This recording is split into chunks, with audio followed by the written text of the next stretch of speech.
My name is Heather Feather. I am the owner of Rare Bird Medicine, and today's topic is Who Are You?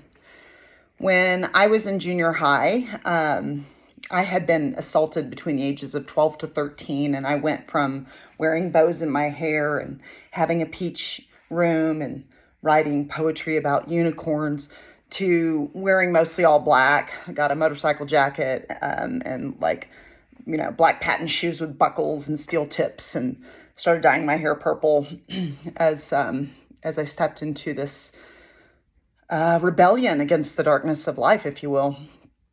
And I used to have the jocks follow me, and they would go, "Purple, purple," because my hair was purple, and I'd turn around and go, "Observant," it was just this weird period where I was changing quickly. And there were those that were taking notice that I was standing out in kind of a different way. Now, during this period, when I was in junior high, there was something called a blonde-haired, blue-eyed cult. I can't remember what their crimes were. I don't know if they were assaulting young girls with blonde hair and blue eyes, or if they were murdering them. I don't remember. I don't watch the news, and I haven't for ages. Call it mind trash, teach their own. But this was occurring. At this time, my best friend, Carrie, had blonde hair and blue eyes. And one day I got called into the principal's office, and the counselor notified me that several cheerleaders had turned me in as being a member of the blonde-haired, blue-eyed cult. They suspected me because I was all punk rock looking and clearly a problem for society. And as I started talking to this counselor, I was like, my best friend has blonde hair, blue eyes. Are you familiar with Carrie? She has blonde hair and blue eyes. So wouldn't she be the first person I'd kill? Like, what? Like, this doesn't make any sense. Or the first person I'd hurt. It just didn't make sense to me. That I was like, this is ridiculous. But the counselor, started asking me lots of questions. And in that, I was just I was like, well, my dad drowned when I was a child. And she was like, your dad drowned when you were a child? And I had never been into the counselor's office, and she had not really engaged with me before this. She had no idea that my dad had drowned. And I remember marveling at that. It felt like a target of reality on my chest that everyone could clearly see. My daddy drowned. Like, obviously, everyone knows daddy drowned, right? And I don't know if it's because my brain works differently. I don't know if it's just part of being a child, but I assumed that she knew who I was. Like, don't you know that my dad drowned? Like, everybody knows this, lady. What are we talking about? You don't know this. Because it was such a huge part of who I was and what I was going through as a young girl. And that experience has struck me for a long time, because not only did she not know who I was, these cheerleaders didn't know who I was, and they were making assumptions based on the way that I looked. They had no idea that part of the reason I looked different suddenly is because of trauma. It was just a response to trauma, a rejection of life being this innocent, safe, beautiful, peach-colored space, if you will. And my experiences had changed me, but not because I was evil. I have a new friend that I met this past year named Kaylin, and she told me she was raised by bikers, and she's a sweet kitchen green witch, just medicine woman. But she said, Heather, if you're ever in trouble, tell everyone if you're ever in trouble, go to your local bar, find the meanest, toughest looking biker you can find, and ask them for help. Because these guys live by a code, and so you can see these burly, tattooed motorcycle jacket guys in a bar and think, these rough hooligans or criminals. But they do live, many of them, many biker gangs live by a code to help the elderly, help women and children in need. And so we can often make assumptions. There are many noble heroes that look the part of a villain. And this is part of the teaching that's offered here at our school called Don't Judge a Book by its cover. Many serial killers have been very charming men that are, everyone's like, oh, just can't believe he was chopping people up and eating them. He was just a friendly neighbor, So like, things are not always what they seem. And one thing I know to be true for me is that I don't know you. whoever's watching this, if you know me, some of you, maybe we went to junior high together. I don't know you and you don't know me. To a degree we do. We have had facets of awareness of another person based on our layers of perception and the filters that we are receiving from. I am somebody that is a hardcore neutral hologram multiversal theorist, I say. I think life is neutral, and I think it is neutral because I think at the root of everything there's love, and I think love is neutral. It's not good.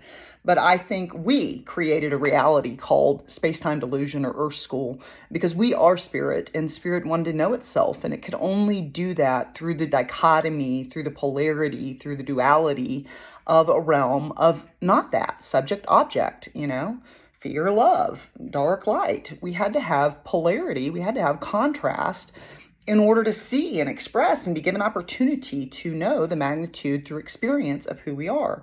There's a distinction between reading the Newtonian mechanistic physics of swimming and actually swimming in a pool.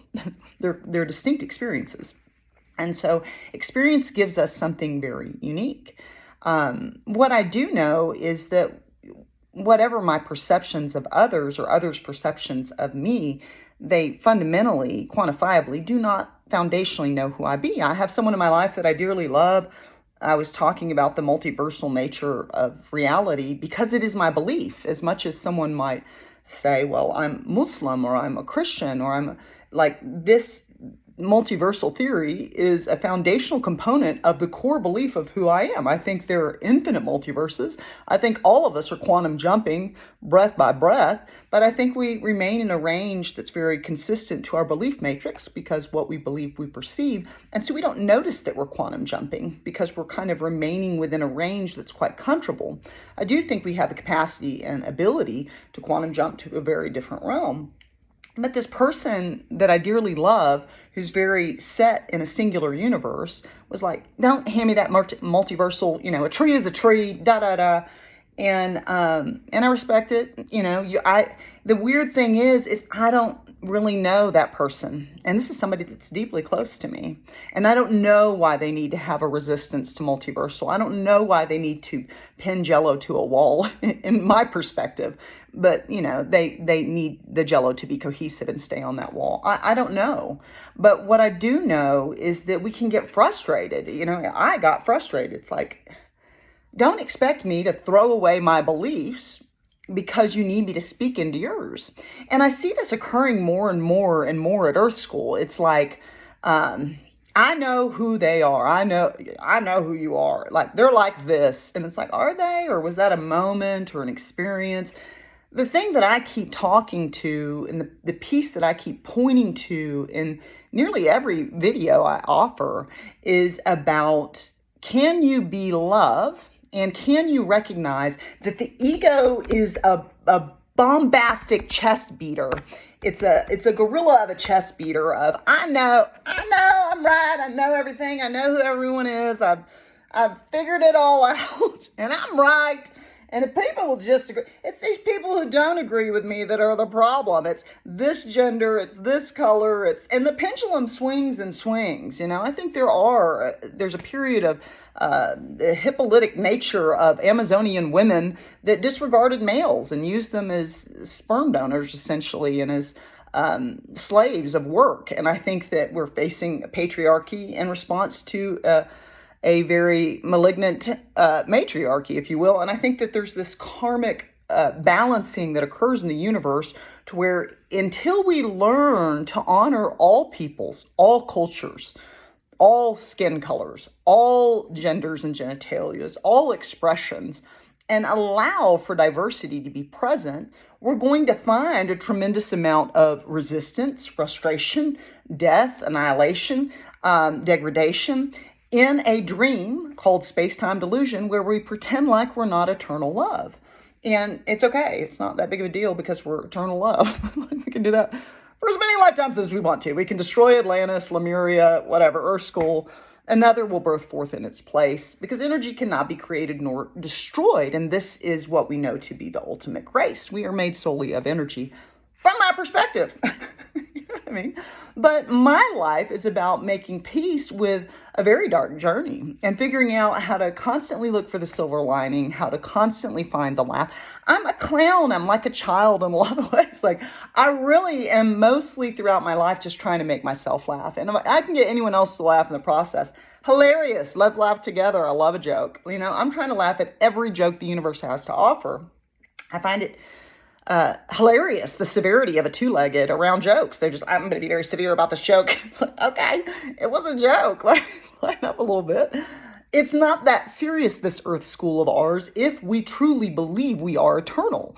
If you are eternal, you are in a dance, and you are on a stage, and you are in a play, and you can play villain. And the only way anyone ever gets to play hero is by others playing villain. But what I know to be true is that there's great complexity. And I know this from my own experience of me. There is great, tremendous, overwhelming complexity in a Heather Feather.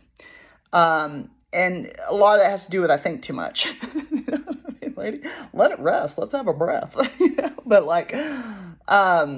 I just know that the human condition is a complex one because aside from having a mind, we have an ego, we have a heart, we have a spirit. There's a lot going on from my perspective, which is always viably wrong, in this dream time, as a kahuna from Hawaii would call it, And so I am constantly considering, I may think that I've pinpointed someone. A bias that shows up for me a lot is when someone's really attractive. When I find someone really attractive, I'm like, oh, aren't you special? You know what I mean? Because I've met a lot of very attractive narcissists, and they do think they're very special, and they have deeply underdeveloped minds, deeply underdeveloped hearts, and deeply underdeveloped spirits, and overwhelmingly consumed ego and physicality, attention-based consciousness. What I've found to be true at Earth School is that there are some really attractive, really beautiful people that are beautiful outside and inside. They have developed their mind and their heart and their spirit, and it's not fair for me to judge that book by its cover. I'll judge someone for driving a Hummer. Why don't you just destroy the planet? I used to do that. I don't do it today. But I remember my youth because I worked for Greenpeace. I worked for Florida PIRGs, Public Interest Research Group, to protect the environment. And so I would see someone driving a Hummer, and we used to write fake tickets and be like, you're destroying the planet. It's a form of activism. And today I understand, it's 99.9999999 emptiness or 6% emptiness. If we but round up, it's 100% emptiness. And so what do I care if you want the emptiness to show up in the form of a Hummer? We're not really here. If we really chew on the meat, on the bones of reality, you are not here. 99.99999. You round up, you're not, that's empty. You're empty, you're empty, you're empty, you're empty, and you're telling a story. And so we're all telling stories. Who is that person? My neighbor's being weird, and they're doing, and that person's, you know what I mean? And the ego gets on its high horse, which I also often talk about too, because I laugh at how ludicrous it is for Heather Feather to get on her high horse. I've tasted far too many rotten, bitter fruits in this realm to judge anyone at the helm, to judge any two-legged. I don't know who you are. I don't know who you are. I once heard tell of a nun that had done all this service work with her hands, and she would do all the dirty work that all the other nuns didn't want to do. And she had gone into her next lifetime, and she was a hand model.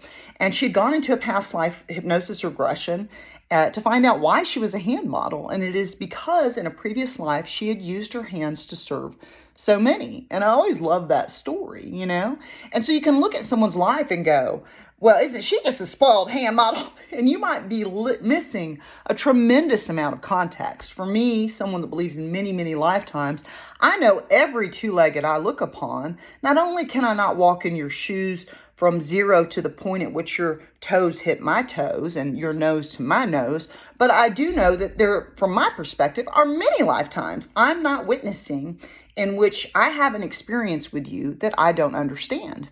And so most of my life revolved around getting out of judgment and getting out of the idea that I understand who you are. I don't understand who you are, but my aim is certainly to love who you be to the amount that I can perceive thee. You can always subscribe to Rare Bird Medicine on YouTube, like and comment there. I always love to hear your thoughts. I'm Moon.